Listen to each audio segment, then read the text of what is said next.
Non nobis Domine, non nobis, sed nomini tuo da gloria. Así era el lema de los caballeros templarios, firmes defensores de la gloria de Cristo, la tierra santa y su grandeza por sobre de cualquier cosa. Y hoy entenderemos su historia, por qué nacieron y por qué desaparecieron, así que vamos a ello. Para entender la creación de la Orden de los Pobres Compañeros de Cristo del Templo del Rey de Salomón, que por cierto era su nombre al completo, cabe observar la transformación religiosa, cultural y política que estaba viviendo la Europa medieval en aquellos tiempos. Nos encontramos en el siglo XI, un siglo donde las ciudades empiezan a coger importancia como grandes centros de la economía medieval. Aún así, el campo sigue siendo el sustento de la población. A todo esto, en la cristiandad empieza a coger fuerza la figura del Papa, que ajeno al momento violento y sangriento que se viven en las guerras, introduce los términos de la paz de Dios o la tregua de Dios. Se acerca entonces a la sociedad la paz de Dios para contrarrestar la violencia bélica que se vive en las guerras. Además, ya anteriores papas habían relacionado el hecho de morir por Dios. Así que Dios estaba muy arraigado a la sociedad, era el centro de todo y los peregrinos sus sirvientes. Pero en el mundo cristiano surgió otro enemigo, el Islam. Los musulmanes llevaban 4 siglos conquistando y extendiéndose por las fronteras cristianas. Incluso llegaron a introducir reinos en territorios de Occidente, como el caso de Al-Ándalus en la actual España. Hasta que llegó un día que el Papa Urbano II, en el año 1095, pediría a la cristiandad unirse y exponerse en una expedición militar que ayudaría a recuperar Jerusalén, la tierra santa de los cristianos y punto de peregrinación común, y de esta forma echar a los musulmanes del territorio.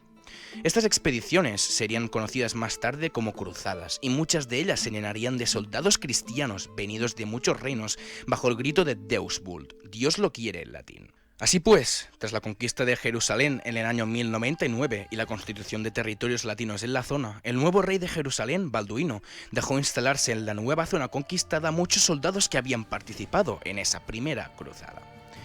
Estos se acomodaron en el antiguo templo de Salomón, así que pasaron a llamarse templarios. Estos primeros templarios decidieron fundar su orden en el año 1118 de la mano de 9 caballeros franceses, entre los que se encontraban Hugo de Payens y Godofredo de Saint-Omer, entre otros.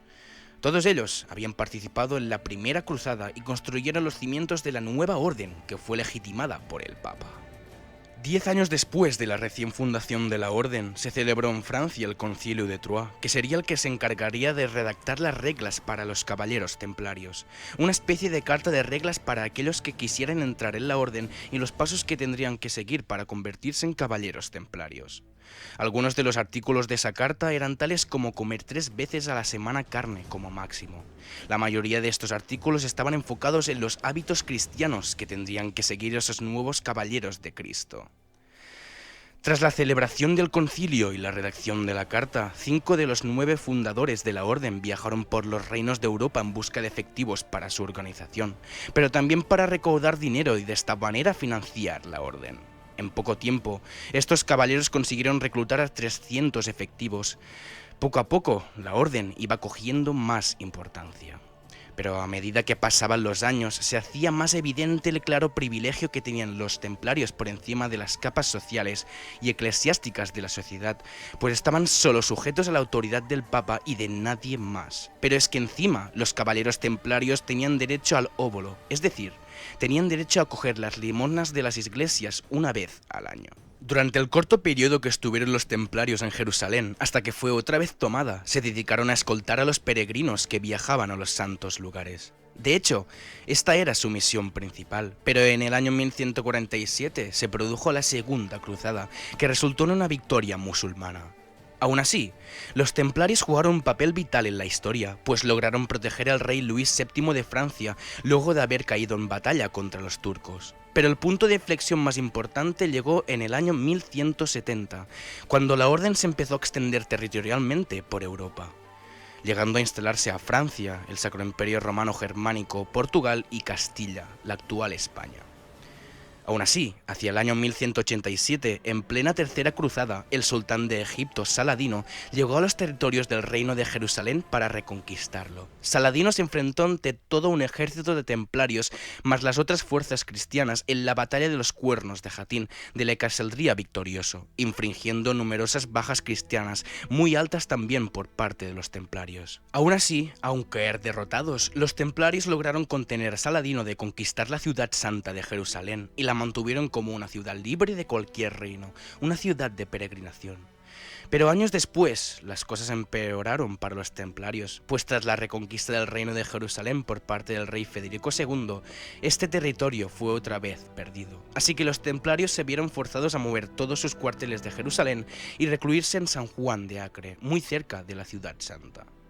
En los años siguientes se sucedieron la cuarta, la quinta, la sexta y la séptima cruzada, de las cuales podremos ver que fueron completos fracasos y que solo el alto prestigio de los templarios funcionó para negociar con los enemigos y así no caer más en el pozo por parte del bando cristiano. Así pues, llegaría el año 1291, un año más que decisivo para la orden templaria. En ese año cayó San Juan de Acre y por tanto cayó el último bastión de los templarios y los cruzados en Tierra Santa.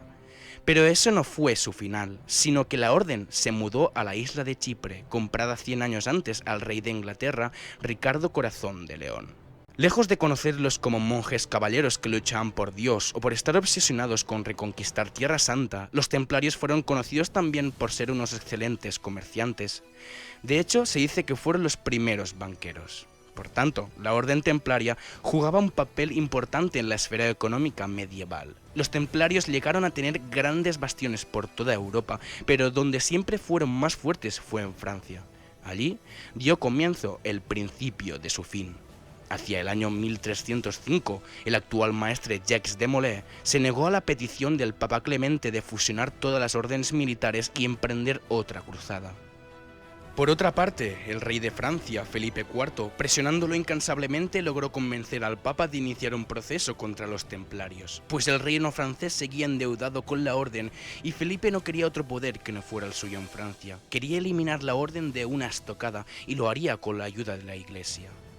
Para ayudar a hacerle entender al Papa que los templarios debían ser eliminados, el rey Felipe se nutrió de la ayuda incansable de su consejero Guillermo de Nogaret, quien infundió acusaciones a la orden de sacrilegio a la cruz, herejía, sodomía, adoración a ídolos paganos, de escupir sobre la cruz, renegar de Cristo a través de la práctica de ritos heréticos, de adorar a Baphomet y de tener contacto homosexual, entre muchas más cosas.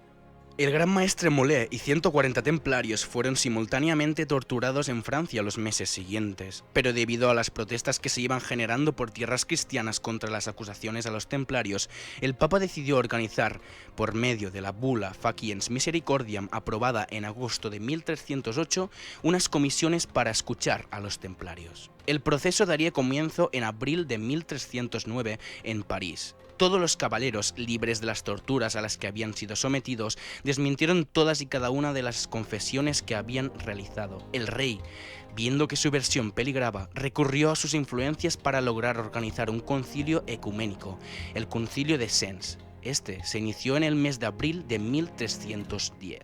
Poco a poco se fue ejecutando en la hoguera a gran parte de los templarios de Francia bajo las órdenes del monarca, a pesar de que en algunos casos no existían sentencias definitivas. Para aumentar el sufrimiento, se escogió un tipo de leña que ardía más lenta. Durante el suplicio, los condenados clamaban por su inocencia y se acogían a Dios. Después de eso, la orden de los templarios fue suprimida entre 1311 y 1312. Por su parte, al gran maestre Jacques de Molay, junto con sus 3 altos dirigentes, les esperaba otro juicio que se celebró en marzo de 1314.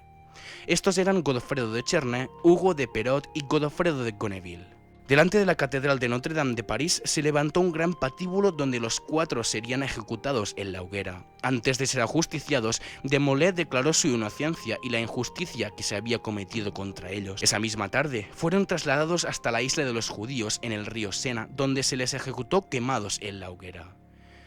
Pero las últimas palabras del gran maestre fueron dirigidas al rey y al papa, afirmándoles que debido a la injusticia que se había cometido, ambos rendirían cuentas ante Dios antes de un año. El papa Clemente murió al cabo de un mes, y el rey Felipe el Hermoso en el mes de noviembre de ese mismo año. Y así fue el final de los templarios, quienes 700 años después sería demostrada su no culpabilidad de todos los cargos heréticos a los que habían sido culpados. Gracias por seguir el vídeo, dale a like y suscríbete si quieres más vídeos sobre episodios de la historia y Valar Morghulis.